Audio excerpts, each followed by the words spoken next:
만약 인류가 외계 생명체를 실제로 찾아냈음에도 그 사실을 스스로 외면해버린 믿기 어려운 역사가 있다면 어떠실까요?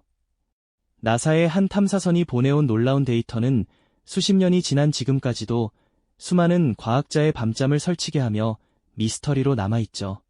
과연 우리는 그 안에서 무엇을 놓쳤던 걸까요? 우주 저편에 우리 말고 또 다른 생명이 존재할까 하는 질문은 아마 인류가 밤하늘을 올려다본 순간부터 시작되었을 겁니다. 광활한 우주 속에서 우리만이 유일한 존재일까 하는 근원적인 호기심은 인대 문명부터 이어져 온 인류의 가장 오래된 물음 중 하나였죠. 고대 문명은 저 멀리 붉게 빛나는 행성, 화성을 신화 속 존재로 여기며 신비로운 상상력을 펼쳤습니다. 19세기에 들어서는 망원경으로 화성 표면의 어두운 부분을 관측하며 마치 인공적인 운하처럼 보이는 지형을 발견하고는 화성에 지적인 생명체가 살고 있을 거라는 뜨거운 믿음을 품기도 했죠. 이러한 상상과 열망은 단순한 호기심을 넘어 인류 문명 발전의 강력한 동기가 되어왔습니다. 그리고 1970년대 인류의 오랜 꿈은 마침내 현실의 문을 두드렸습니다. 미국 항공우주국 나사는 인류 역사상 가장 야심찬 프로젝트 중 하나인 바이킹 프로그램을 기획하게 됩니다. 이 계획의 핵심은 바로 화성 표면에 직접 탐사선을 보내 그곳에 생명체가 살고 있는지 직접 확인하는 것이었습니다. 단순히 지나가며 사진을 찍는 것을 넘어 화성 토양을 채취하여 미생물의 흔적을 찾는다는 것은 당시로서는 상상하기도 어려운 엄청난 도전이었죠. 수많은 과학자와 공학자가 밤낮 없이 매달려 이 불가능해 보이는 꿈을 현실로 만들기 위해 노력했습니다. 수십억 달러의 천문학적인 예산이 투입되었고 지구에서 수억 킬로미터 떨어진 붉은 행성으로 날아갈 두 대의 탐사선 바이킹 1호와 바이킹 2호가 마침내 탄생했습니다. 1975년 발사 순간의 긴장감은 온 세계를 숨죽이게 했습니다. 거대한 로켓이 하늘을 찢고 우주로 솟아오르는 모습은 인류 도전 의지의 정점이었죠. 그리고 장장 10개월에 걸친 길고 고독한 우주 비행은 또 다른 인내의 시험이었습니다. 드넓은 우주 공간을 가로지르며 바이킹 탐사선은 마침내 붉은 행성, 화성 궤도에 진입했습니다. 이제 남은 것은 마지막이자 가장 중요한 단계, 바로 화성 표면으로의 착륙이었습니다. 시속 수만 킬로미터로 날아온 탐사선을 안전하게 착륙시키는 것은 그야말로 한치의 오차도 용납되지 않는 정교한 기술과 운이 따라야 하는 일이었습니다. 바이킹 탐사선에는 여러 가지 과학 장비가 실려 있었지만 그 중에서도 특히 생명체 탐사의 핵심으로 기대를 모았던 실험이 있었으니 바로 표지 방출 실험, 즉 LR 실험이라고 불리는 것이었습니다. 이 실험은 화성 토양에 특별히 제작된 영양분을 공급하고 만약 그 안에 미생물이 있다면 이 영양분을 대사하며 특정 가스를 배출할 것이라는 가설에 기반을 두고 설계되었죠. 이 가스는 방사성 동위 원소로 표지되어 있었기 때문에 아주 미량의 변화도 민감하게 감지할 수 있도록 고안되었습니다. 다시 말해 화성 토양 속에 숨어있는 작은 생명체들의 숨결을 찾아내려는 인류의 정교하고도 간절한 시도였던 것입니다. 모든 준비를 마친 바이킹 탐사선은 마침내 인류의 오랜 질문에 대한 답을 찾아 붉은 행성 위로 첫 발을 내딛기 위해 서서히 고도를 낮춰갔습니다. 과연 인류는 그곳에서 무엇을 발견하게 될까요? 전 세계의 이목이 집중된 가운데 화성 표면에 흙은 인류에게 어떤 비밀을 말해줄지 그 결과는 누구도 예상치 못한 방향으로 흘러가게 됩니다. 우주 생명의 존재 여부를 가를 중대한 순간이 다가오고 있었던 것이죠. 화성 표면에 무사히 착륙한 바이킹 탐사선은 드디어 꿈에 그리던 첫 번째 임무를 시작했습니다.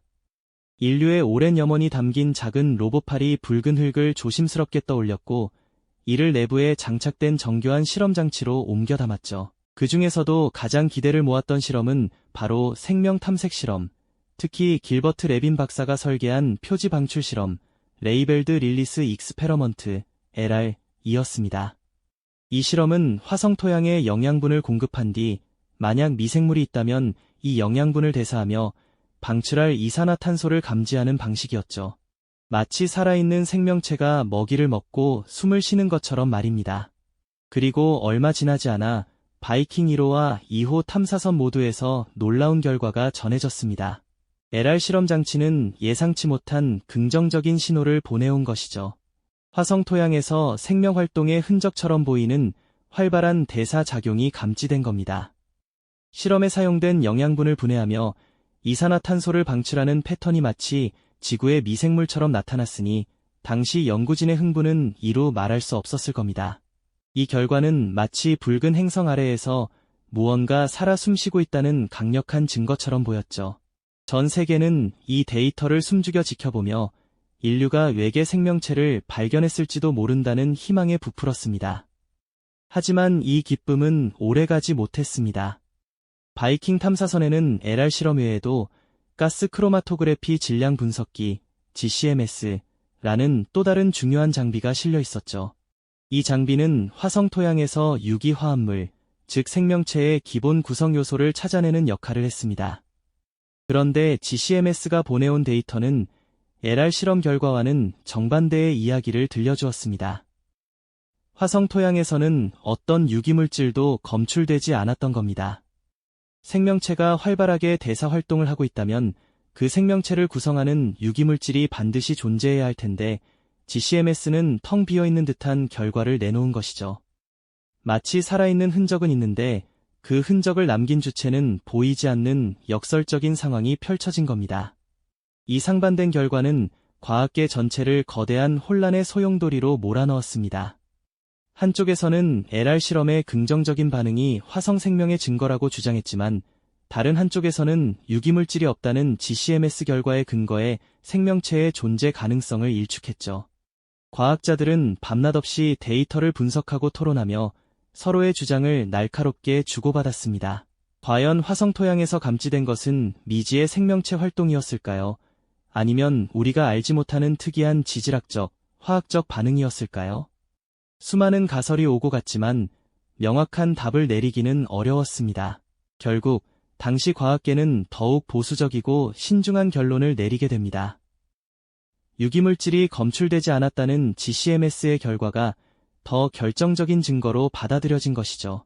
LR 실험의 양성 반응은 화성 토양의 특이한 화학 반응으로 해석되었고 예계 생명체 발견은 공식적으로 부정되었습니다. 전 세계 언론은 화성 생명체 발견 부인이라는 헤드라인을 쏟아냈고 인류의 오랜 꿈은 한순간에 좌절되는 듯 보였습니다. 하지만 이 결론 속에는 묘한 찝찝함과 불확실성이 남았습니다. LR 실험의 설계자인 길버트 레빈 박사를 비롯한 소수의 과학자들은 여전히 그 결과가 생명체의 흔적일 가능성을 완전히 배제할 수 없다고 주장했죠. 이처럼 화성은 인류에게 소름 끼치는 침묵과 함께 끝나지 않은 미스터리를 던져주며 수십 년간 과학자들의 마음을 흔들게 됩니다. LR 실험이 보내온 데이터는 분명히 화성 토양 속에서 어떤 활발한 반응이 일어나고 있음을 시사하는 듯 보였죠.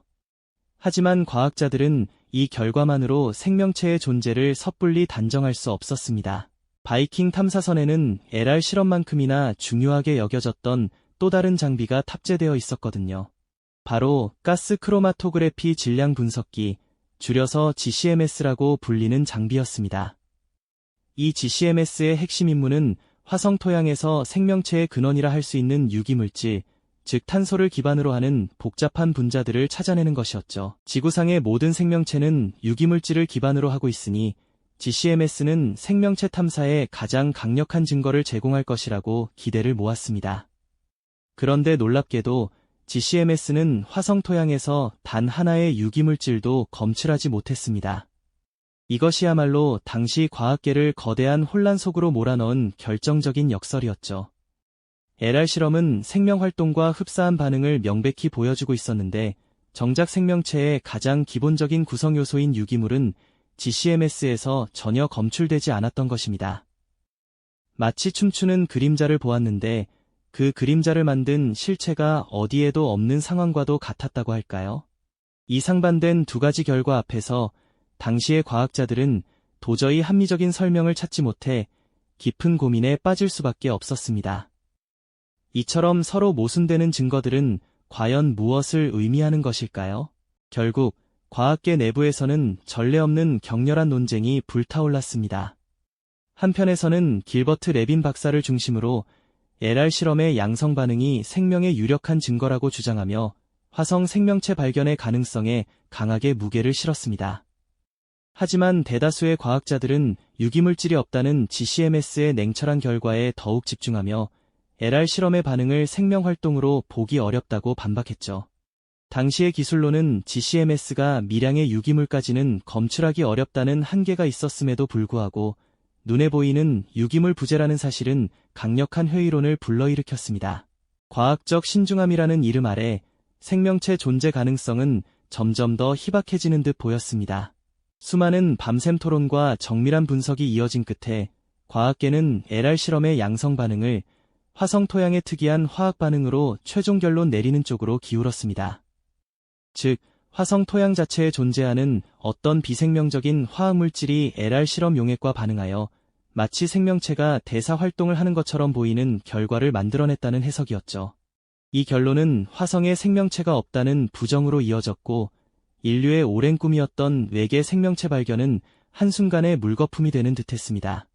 당시 전 세계 언론은 화성 생명체 발견, 결국 부인이라는 충격적인 헤드라인을 쏟아냈고 우주를 향한 인류의 기대는 차가운 현실 앞에서 씁쓸하게 식어버렸습니다.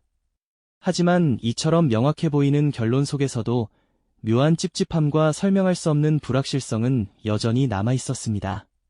과연 우리는 눈앞에 있던 생명의 증거를 너무나 쉽게 놓쳐버린 것은 아닐까요? 이 근원적인 질문은 LR 실험의 설계자인 길버트 레빈 박사를 비롯한 극소수의 과학자들에게는 수십 년간 풀리지 않는 숙제이자 집념의 대상이 되었습니다. 그들은 당시의 결론이 너무 성급했다고 주장하며 LR 실험의 결과가 여전히 생명체의 흔적일 가능성을 완전히 배제할 수 없다고 역설했습니다.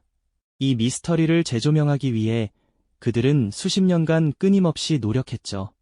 그렇게 수십 년의 시간이 흐르고 2000년대에 접어들면서 화성 탐사 기술은 눈부시게 발전했습니다.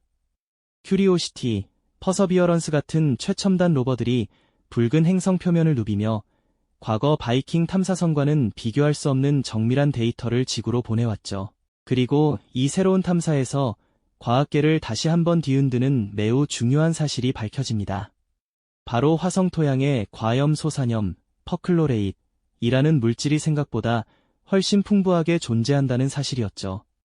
이 과염소산염은 특정 조건에서 유기물을 분해하는 강력한 특성을 가졌을 뿐만 아니라 LR 실험과 유사한 화학 반응을 일으킬 수도 있는 잠재력을 지닌 물질이었습니다. 이 과염소산염의 발견은 바이킹 LR 실험에 모호했던 결과를 재해석할 수 있는 매우 중요한 실마리를 제공했습니다. 혹시 바이킹 탐사 당시 GCMS가 유기물을 전혀 검출하지 못했던 이유가 화성 토양 속 과염소산염 때문에 유기물이 모두 분해되어 버렸기 때문은 아니었을까요? 만약 그렇다면 유기물이 없다고 해서 생명체가 없다고 단정할 수는 없게 되는 셈입니다. 또한 LR 실험의 양성 반응 자체가 과염소산염과 실험용액의 복합적인 화학 반응이었을 가능성도 새롭게 제기되면서 미스터리는 더욱 깊어졌습니다. 길버트 레빈 박사는 이처럼 새로운 발견에 강하게 주목했습니다. 그는 자신의 LR 실험 결과가 생명 반응이라는 주장을 더욱 확고히 다졌죠. 박사는 지구상의 특정 극한 환경에서 살아가는 미생물들, 예를 들어 방사선에 강하거나 극심한 온도 변화를 견디는 생명체들이 화성 환경에서도 충분히 생존할 수 있으며 LR 실험의 반응은 그러한 미생물들의 대사 활동과 놀랍도록 일치한다고 역설했습니다.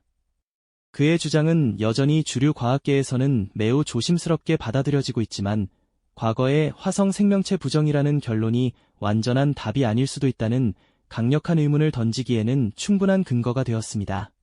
이처럼 바이킹 탐사선이 남긴 LR 실험의 미스터리는 수십 년의 세월이 흐른 지금까지도 완전히 풀리지 않은 채 인류에게 가장 근원적인 질문을 끊임없이 던지고 있습니다. 과연 우리는 이 광활한 우주에 홀로 존재하는 고독한 존재일까요? 아니면 이미 외계 생명체를 마주했지만 우리의 고정관념이나 당시의 과학기술로는 그 존재를 제대로 인지하지 못했거나 심지어는 우리 스스로 그 사실을 부정해버린 것은 아닐까요? 이 소름 끼치는 불확실성 속에서 인류는 화성을 향한 탐사의 끈을 결코 놓지 않고 있습니다. 언젠가 이 끝나지 않는 미스터리의 진정한 답을 찾아낼 수 있을 것이라는 희망을 품고서 말이죠. 하지만 인류는 그 희망을 결코 놓지 않았습니다. 바이킹 탐사선이 남긴 수수께끼 같은 기록은 과학자들의 마음속에 오래도록 지워지지 않는 질문으로 남아있었죠. 그렇게 수십 년의 세월이 흐르는 동안 과학기술은 비약적인 발전을 거듭했고, 우리는 마침내 화성에 대한 훨씬 더 깊은 이해를 얻게 되었습니다. 과거의 데이터가 새로운 관점에서 재조명될 기회를 맞이한 것이죠. 오랜 침묵을 깨고 바이킹 탐사선이 보내온 LR 실험 데이터는 다시금 뜨거운 논쟁의 중심에 서게 됩니다. 특히 2008년 나사의 피닉스 착륙선이 화성 토양에서 과염소산염이라는 물질을 발견하면서 상황은 급변하기 시작했죠. 과염소산염은 지구에서도 발견되는 강력한 산화제로 특정 환경에서는 유기물을 분해하거나 혹은 마치 생명활동처럼 보이는 화학 반응을 유도할 수 있는 특성을 가지고 있습니다. 이 발견은 바이킹 탐사 당시 유기물이 검출되지 않았던 이유에 대한 새로운 가설을 제시했습니다. 혹시 바이킹의 GCMS 장비가 토양을 가열하는 과정에서 과염소산염이 유기물을 파괴해버렸던 것은 아닐까요? 아니면 LR 실험의 양성 반응 자체가 생명체가 아닌 이 과염소산염과 같은 특이한 화성 토양 성분과의 반응 때문이었던 걸까요? 이처럼 새로운 발견들이 이어지면서 바이킹 LR 실험의 설계자였던 길버트 레빈 박사는 자신의 주장을 더욱 확고히 펼치기 시작했습니다. 그는 수십 년간 쌓인 추가 연구 결과들을 바탕으로 바이킹 탐사선이 사실상 화성 생명체를 발견했던 것이며, 당시 과학계가 너무 성급하게 그 가능성을 부정해버렸다고 끊임없이 주장했죠. 물론 그의 주장은 여전히 주류 과학계에서 완전히 받아들여진 것은 아닙니다. 하지만 그의 끈질긴 재검토와 재해석 노력은 우리에게 중요한 질문을 던져주고 있습니다. 과연 우리는 그 당시 미지의 생명체가 보낸 신호를 제대로 읽어낼 준비가 되어 있었을까요? 혹은 우리의 고정관념이라는 필터에 갇혀 눈앞의 진실을 외면했던 것은 아닐까요? 오늘날에도 인류의 화성 탐사는 멈추지 않고 계속되고 있습니다. 큐리오시티와 퍼서비어런스 같은 최신 로버들은 화성 표면을 누비며 생명의 흔적을 찾기 위한 정밀한 탐사 활동을 펼치고 있죠. 이들은 과거 바이킹 탐사선이 미처 밝혀내지 못했던 화성 토양의 미세한 비밀들을 하나하나 파헤쳐 나가고 있습니다. 이 현대적인 탐사선들이 보내오는 데이터들은 과거 바이킹이 마주했던 미스터리를 재해석하는데 결정적인 단서가 되기도 합니다. 결국 바이킹 탐사선이 남긴 소름 끼치는 뒷이야기는 단순한 과거의 실패담이 아닙니다. 그것은 인류에게 우주에 우리만 존재하는가? 라는 근원적인 질문을 끊임없이 상기시키는 하나의 강력한 메시지이죠. 과학적 진실은 한 번에 단정하기 어렵고, 우리가 미처 알지 못하는 우주의 복잡성과 생명의 형태가 존재할 수 있다는 불확실성 그 자체가 던지는 통찰이 아닐까요? 언젠가 인류가 화성에서 예계 생명체를 확실하게 발견하게 될 때 바이킹 탐사선이 남긴 그 모호한 기록들은 과연 어떤 의미로 재평가될까요? 그리고 우리는 그때 그 진실을 온전히 받아들일 준비가 되어 있을까요? 인류의 우주를 향한 탐험은 여전히 현재 진행형이며, 이 질문에 대한 답을 찾아가는 과정 자체가 인류의 위대한 여정이 아닐까 싶습니다. 이 영상이 도움이 되셨다면 좋아요와 구독 부탁드립니다. 여러분의 응원이 제게 큰 힘이 됩니다. 다음 영상에서도 더 유용한 정보를 공유하겠습니다. 감사합니다.